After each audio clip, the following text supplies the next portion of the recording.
Bungie's senior design lead Tom Farnsworth confirms that the studio has multiple unannounced titles currently in development alongside Sony. 2022 was another busy year for the studio, as it not only continued to push forward its popular online shooter Destiny 2 through the Witch Queen expansion and various live service content, but also being outright acquired by Sony. The move, a $3.6 billion bid to purchase Bungie back in January 2022, was largely made due to the studio's expertise with live service content, something that Sony sees as an opportunity going forward. Prior to the move, fans were well aware of Bungie's future plans, including multiple expansions with Destiny 2 such as Lightfall, which launches February 2023. Thanks to a 2018 trademark known as Matter, a mysterious project that is tied with NetEase after both companies signed a deal worth $100 million. Not much is known regarding Matter, though the deal with Sony hasn't impacted it to this point. Thanks to a recent tweet by Tom Farnsworth, fans now have a better picture of even more content that the Destiny 2 studio is working on in secret. Farnsworth, who works as a senior design lead at Bungie, as well as serving as the creative lead on the current season of the Seraph content for Destiny 2, posted a picture of a shield with medals representing 11 years of work at the company. Each medal features an icon of a particular release the company has made, whether seasonal content, expansions, or actual games. In the tweet, Farnsworth mentioned that the company has changed a lot over those 11 years, including moving away from only boxed products to a more live service style. Following on that, Farnsworth also mentioned that with Sony's support, Bungie has a number of unannounced projects currently in development and the studio is always looking for new hires to join the staff. The confirmation shouldn't be too surprising considering that a month after the acquisition announcement, PlayStation CEO Jim Ryan confirmed that Sony is looking to branch out and expand into the live service market. While Farnsworth doesn't really any more details, rumors continue to circulate on what projects these could be, from a marathon IP revival to other Sony IPs that could benefit from a live service twist. Even before the major acquisition and influx of resources from a massive company like Sony, Bungie had been rapidly expanding to additional projects outside video games. Back in 2021, the studio outlined plans to continue to grow, even pushing the Destiny universe into other mediums of entertainment. To support this rapid growth, Bungie announced a big studio expansion and redesign of its worldwide headquarters back in 2021, while also opening an international office based in Amsterdam. This information was also reiterated at CES 2023 Sony press conference. So, it'll be interesting to see if it is a PS5 exclusive game or just a normal partnership.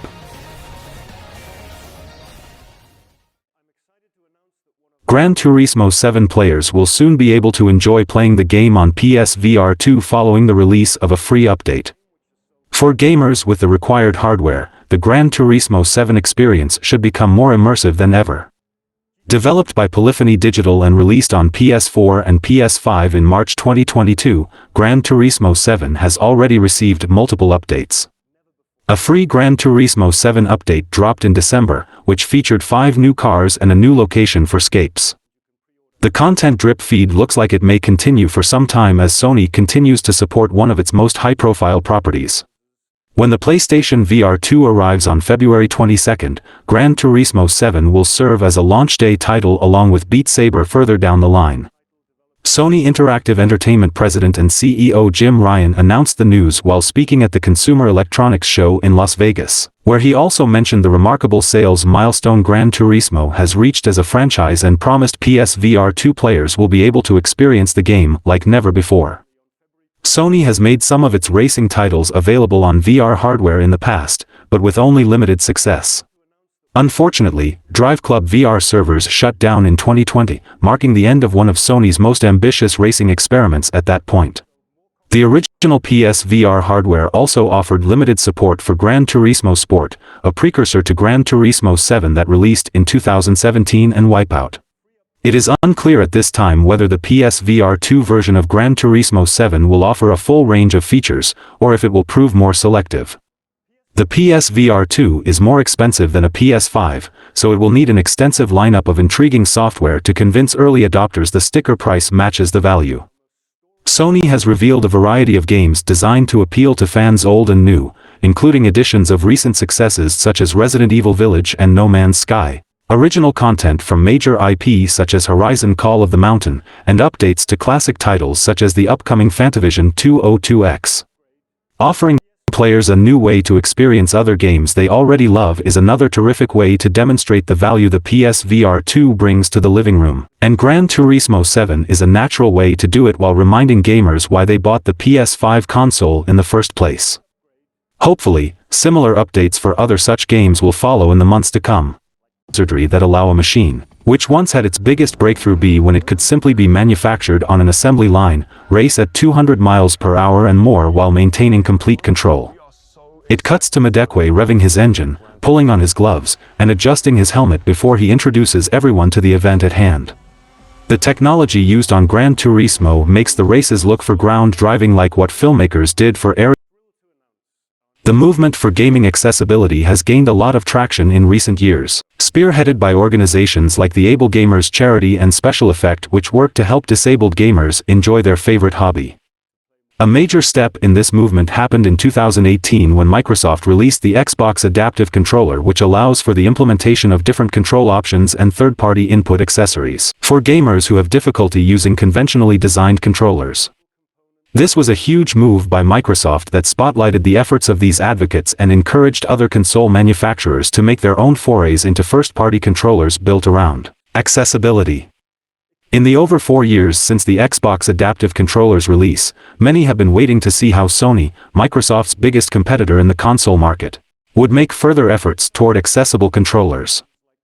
Gamers finally got an answer to this during Sony's press conference at CES 2023, in which Sony Interactive Entertainment President and CEO Jim Ryan announced Project Leonardo for PS5, a customizable controller kit made in consultation with accessibility experts and organizations including the Able Gamers Charity, Special Effect, and Stack Up. In a post on the PlayStation blog, it is explained that Project Leonardo will include options for button mapping, multiple controller profiles, and compatibility with third-party accessories, all while still working out of the box. It will be able to be used on its own or with another Project Leonardo controller and DualSense controller that can be used together as a single virtual controller. Third-party accessories will be connectable through 4 3.5mm AUX ports along the bottom of the device, similar in design to the ports on the Xbox Adaptive Controller.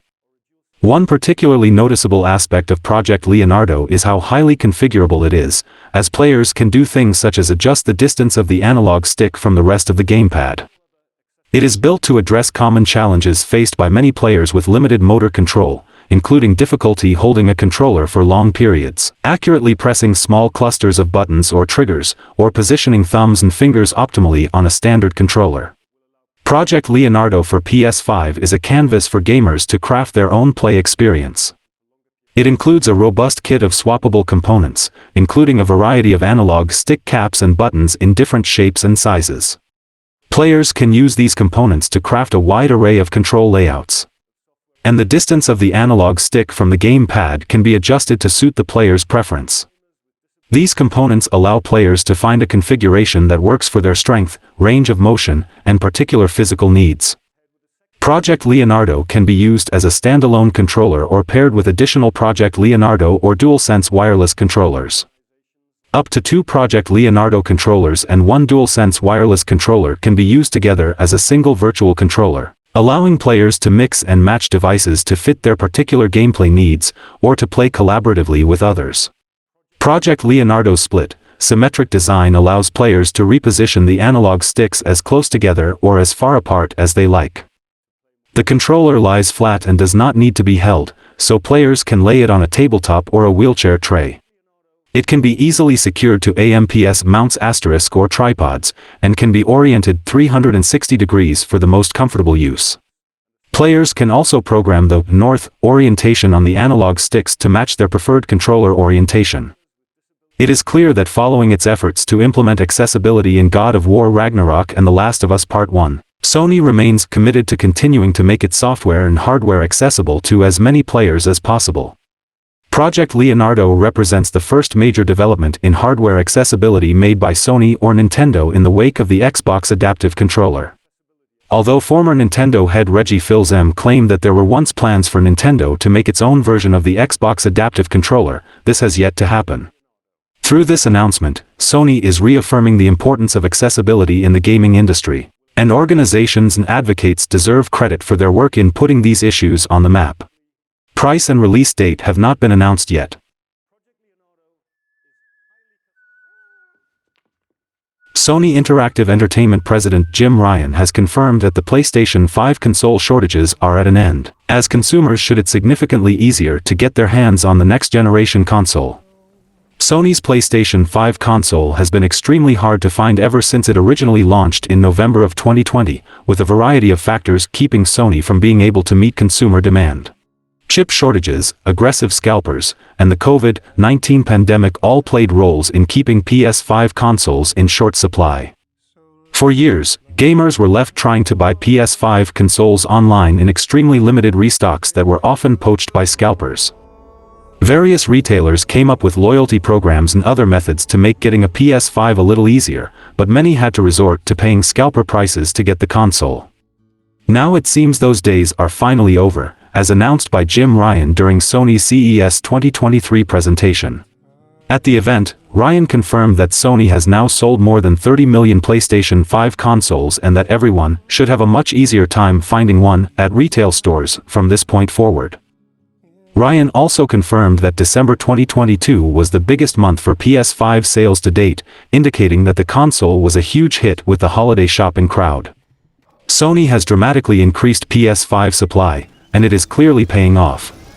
In turn, this should help PS5 software sales, which struggled somewhat at first due to low supply. 2023 should have plenty of potential system sellers that could help PS5 consoles fly off the shelves. Besides major first-party releases like Spider-Man 2, there's also big third-party games like Hogwarts Legacy and Final Fantasy XVI to take into account, especially now that the open-world Harry Potter game will be out on PS5 months before the PS4 version is available. The larger the PS5 install base, the more incentive developers have to invest resources in producing games specifically for the system. And so hopefully this means that cross-gen releases will soon become a thing of the past.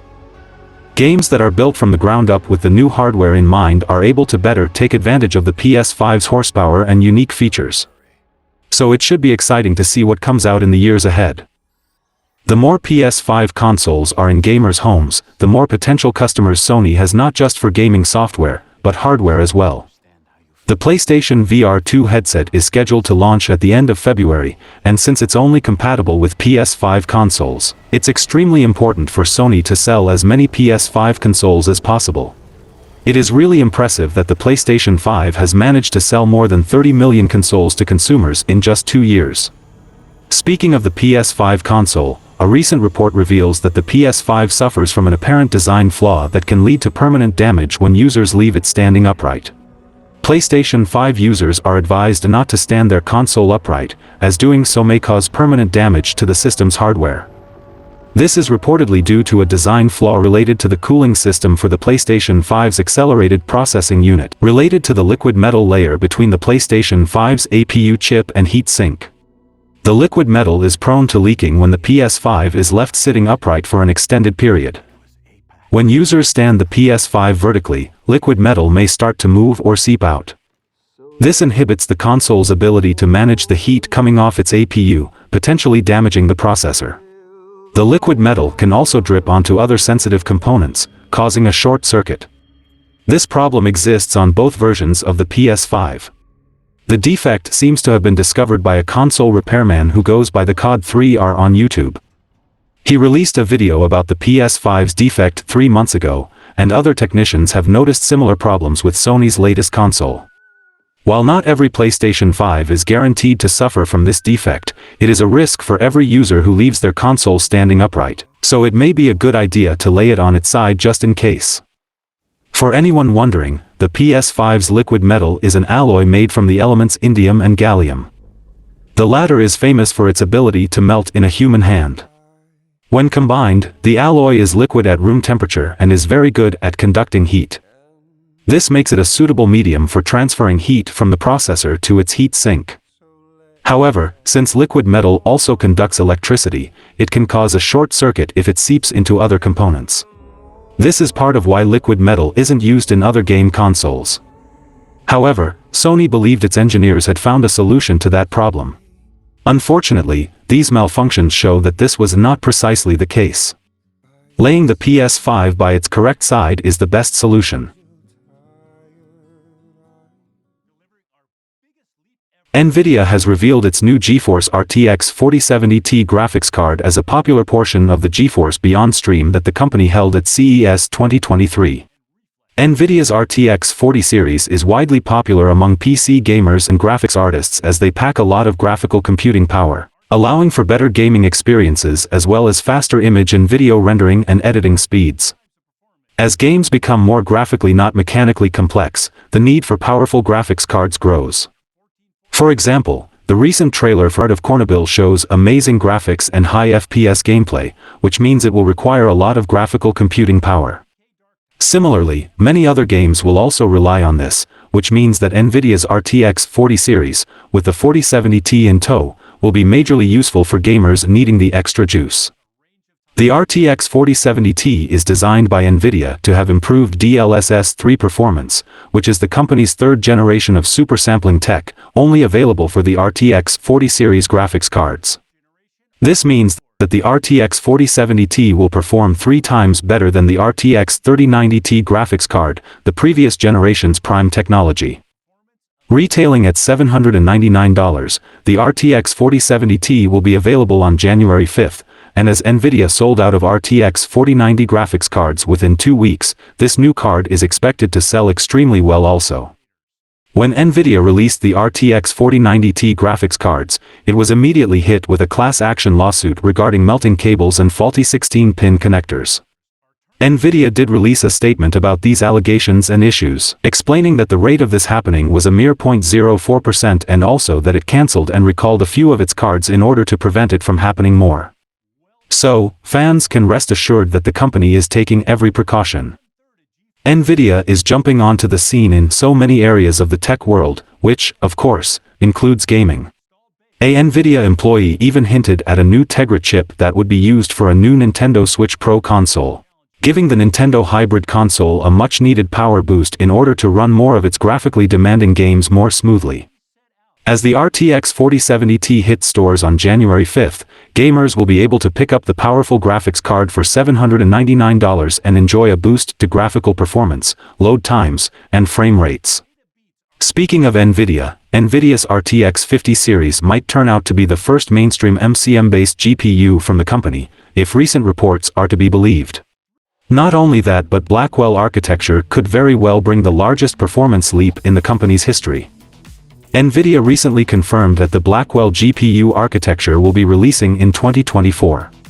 Now before I begin, I would like to point out that Blackwell architecture was planned to be the successor to Hopper architecture, and the leak using Blackwell and RTX 50 interchangeably could mean several things. Hopper's parallel release in the consumer segment, RTX 40, had the codename of Ada Lovelace, so it is possible that Blackwell will also get its consumer counterpart. Alternatively, it is possible that Blackwell is actually the consumer codename, although admittedly, this is less probable, and the data center side of things will get a new name. Previous reports have indicated that Blackwell GPUs will be fabricated on TSMC's 3nm process. The rumor comes from Red Gaming Tech, and they have received some new information regarding the architecture. Firstly, Blackwell will feature an entirely new SM structure. Considering the underlying microarchitecture is shifting to an MCM design with Blackwell, this is not surprising. Also, Blackwell will leverage a hyperspeed bus that will interlink the various SM and chiplets. A denoising accelerator will also be part of the ray tracing pipeline. Modern path tracing setups don't actually trace the full sequence. They do it partially, and a denoiser handles the rest, which should result in significantly improved RT performance. There still seems to be no word on specifications, although the source notes that there are various Blackwell GPUs being considered, and a lot of the binning will depend on how AMD's current RDNA 3 and future RDNA 4 offerings perform. Finally, RGT leaves us with the following teaser: biggest perf leap in Nvidia's history. Nvidia Hopper was the world's fastest 4nm GPU at launch and the world's first with HBM3 memory. It featured higher specifications than even the Nvidia RTX 4090, which contains 16,384 CUDA cores, at a net total of 18,432 CUDA cores. Blackwell will provide significant generational improvement over Hopper, as has always been the case. For Nvidia Blackwell GPUs have already been confirmed in a prior leak. The Nvidia Blackwell architecture was based after David Blackwell, who was an American statistician and mathematician that made significant contributions to game theory, probability theory, information theory and statistics. He was also the first African American to be inducted into the National Academy of Sciences. Blackwell continues Nvidia's trend of naming major architectures after prominent computer scientists and mathematicians, and not much else is known about the Blackwell architecture at this point. It is very likely that we will eventually be introduced to the parallel nomenclature, as Ada Lovelace is to Hopper, that will complete Nvidia's first MCM duo. The life cycle of the Atari VCS, Atari's first foray into the console market since the mid-90s, seems to be coming to an unceremonious end, as the company recently suspended its manufacturing contracts and announced plans to rework its commercial approach. The Atari VCS was first made available for pre-order in 2018 and was first shipped in 2020, but various controversies and complications hindered the system, and, while it won't necessarily be unavailable, the future of the system seems murky. Poised as something of a successor to microconsoles like the OUIA or the Nintendo's line of NES and SNES Classic Edition consoles, the Atari VCS was meant to combine both retro titles and modern indie hits together to create a one-of-a-kind console that could appeal to casual gamers and old-school gaming enthusiasts alike. Unfortunately, the Atari VCS 800 model launched with a hefty price tag of $399, which made it an inferior competitor to the equally expensive PlayStation 5 Digital Edition with more high-quality games. Today, that price has been significantly reduced, as have Atari's profits from hardware sales. In its recent half-year financial report, Atari announced an interest in developing new hardware complementary to the Atari VCS. Specifics weren't given, and this could be anything from a standard console revision to an add-on a la the Sega 32X or, more aptly, the Atari Jaguar CD. In the past, Atari has shown an interest in NFTs and cryptocurrencies, so the console's new direction could see the company doubling down on these elements. In the past, rumors circulated concerning Xbox Game Pass integration on the Atari VCS. Now available for less than $200, Xbox Game Pass compatibility would make Atari's console a way for casual gamers to get into the hobby. However, given that some Xbox One models can be had for around the same price, Atari would also have to focus on retro revivals and first-party endeavors in order to stand out from the competition. Interestingly enough, Atari also seems to be focusing on retro emulation, as an Atari Jaguar emulator was developed from scratch for its Atari 50, the anniversary celebration compilation. Given how other major game publishers, Nintendo, in particular, tend to balk at emulation, Atari could advance the profile of the VCS console by leaning into this niche. All in all, the future of the Atari VCS seems uncertain, though the company isn't planning on abandoning the system just yet. A settlement for the lawsuit that was filed by a group of investors against CD Projekt Red over the initial release of Cyberpunk 2077 has finally been approved by a judge for a total of $1.85 million. Going down as one of the most disastrous launches in all of gaming, up there with Fallout 76, No Man's Sky, and Assassin's Creed Unity, CDPR's gritty sci-fi game had a lot of backlash when it released at the end of 2020. Things are different now, thanks to a series of significant patches and updates, but it's still a pretty raw memory of disappointment for many. So controversial was the launch that a lawsuit was filed against CD Projekt Red shortly after Cyberpunk 2077 came out. The developer was under investigation pretty much from the word go, with a Polish law firm suggesting that the studio may have acted illegally by misrepresenting the finished product for financial benefit. The game itself, while highly praised when it worked, was notorious for serious issues, especially on the Xbox One and PS4 versions. In fact, Sony eventually pulled the title from its digital storefront after a series of complaints that it was barely playable for some. Now the lawsuit filed over the state of Cyberpunk 2077 at launch looks like it's finally coming to an end, as a federal judge in California has approved a settlement of $1.85 million, which is to be paid to the group of investors who initially made the claim. Under the terms of the settlement, CD Projekt Red along with Rosen Law Firm, which is representing the investors, will need to request approval again by April 28. But the developer doesn't need to admit to any specific charges brought against it. Some reading this may be getting a sense of déjà vu, as the lawsuit over Cyberpunk 2077 was originally settled in December 2021. However, according to Games Radar, the settlement was denied approval in April by U.S. District Judge Fernando M. Olguin, though a revised settlement was provided soon after. In essence, it's taken a good couple of years for investors to finally see the end of this case. Controversy aside, Cyberpunk 2077 is now doing much better, thanks to the aforementioned patches, and the game's popularity increased thanks to the release of the anime spin-off Edge Runners. Last year, CDPR announced a Cyberpunk sequel is in development, so the studio is obviously keen to explore more of Night City. The developer seems to have learned from the events surrounding Cyberpunk 2077's launch, even if $1.85 doesn't sound like a lot for a company of this standing, and hopefully the sequel's release will be less controversial.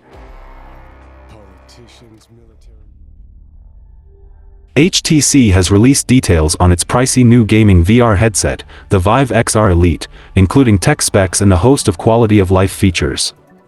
Though HTC's new device is expensive, it also comes with a number of bells and whistles that could balance out the cost for many consumers. 2021 saw HTC release multiple headsets, including the Vive Focus 3, the Vive Flow, and the excellent Vive Pro 2 headset. After such a prolific year of releases, the Vive line went relatively quiet in 2022. HTC said it had gotten temporarily out of the VR game, partially to avoid being forced into competition with Meta's headsets. Late last year, however, the company revealed that it had a new headset coming, and details would be revealed at CES 2023, which started a few days ago. While we discussed this topic in a previous video, this headset was rumored to be getting AR support too. So, keep that in mind as well. The new HTC headset is reportedly designed to challenge the Meta Quest 2, and now interested fans are getting details on what exactly that means. The HTC Vive XR Elite is priced at $1,099 and should be in stores this February. It's a compact VR headset that still manages to pack some solid features into its minimalist design. It's intended to be an all-in-one product, with enough storage and battery power to serve as a solo device but with the option to connect to a PC as well. The XR Elite provides users with a 110-degree field of view at 4K resolution and 2K displays for both eyes at a 90 Hz refresh rate. It houses the Snapdragon XR2 chipset with 12 GB of RAM and 128 GB ROM, so users can directly store a fair amount of content. This is a significant upgrade from the company's last headset, the Vive Flow from November 2021, which offered only 4 GB of RAM and 64 GB ROM. The XR Elite's battery should last for up to 2 hours, and 30 minutes of charging provides a half battery charge. Thanks to its 30W fast charger, the battery pack has been moved to the rear of the device, which greatly offsets the front-heavy design of many headsets. Each lens has a built-in diopter, which lets users adjust focus for each eye, meaning those who require glasses should be able to take them off. The HTC Vive XR Elite is designed to provide comfort and maintain immersion. With its host of features, it appears to be meeting that goal. The 110-degree field of view in particular will go a long way in keeping players engaged. Field of view plays a big role in immersion, and the higher the FOV, the greater that immersion is. HTC isn't the only company wise to this, however, as Meta is looking to increase field of view in its headsets too. CES has only just begun, and new VR headsets are hardly the only piece of hardware gamers can get excited about. Asus has unveiled the Raikiri Pro, an Xbox-licensed controller with an OLED display, though there is not yet a release date or price. The peripheral arrives shortly after Microsoft patented a controller with an LCD display, which would likely serve a similar purpose as the one on the Asus device. But until and unless Microsoft releases its own take on the controller display for consumers, gamers will at least have a couple other options. People have been creating custom game controllers for decades now, which has been facilitated by Microsoft's Xbox Design Lab.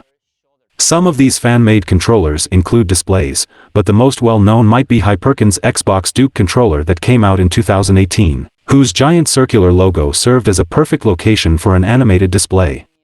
Until now, however, other manufacturers haven't really jumped on the controller display bandwagon. CES 2023 officially started on January 5th, but companies began revealing their new products and technologies a few days before that. Asus unveiled the ROG Raikiri Pro, a controller with a 1.3-inch OLED display that has been officially licensed by Xbox primarily for use on PC. The tiny display has a resolution of 128 by 40, and its purpose is principally to check battery or mic status, pair via Bluetooth, and swap gaming profiles. But the screen can also be set to show custom animations, wallpapers, or text. One perk of the Raikiri Pro is that it has 3 connectivity modes, 2.4 GHz RF, Bluetooth 5.0, and wired USB-C. While the Asus website seems to be mainly touting the controller as a PC peripheral, it also mentions that it will work on next-gen Xbox consoles. Unfortunately, this likely means it will be compatible only with the Xbox Series X and S and not the Xbox One, which has USB 3.0 ports, and the marketing blurb clarifies that the Raikiri Pro will work on console via the wired USB-C connection. The price of the Raikiri Pro Xbox controller has not yet been revealed, but it's likely that it won't be easily affordable for some.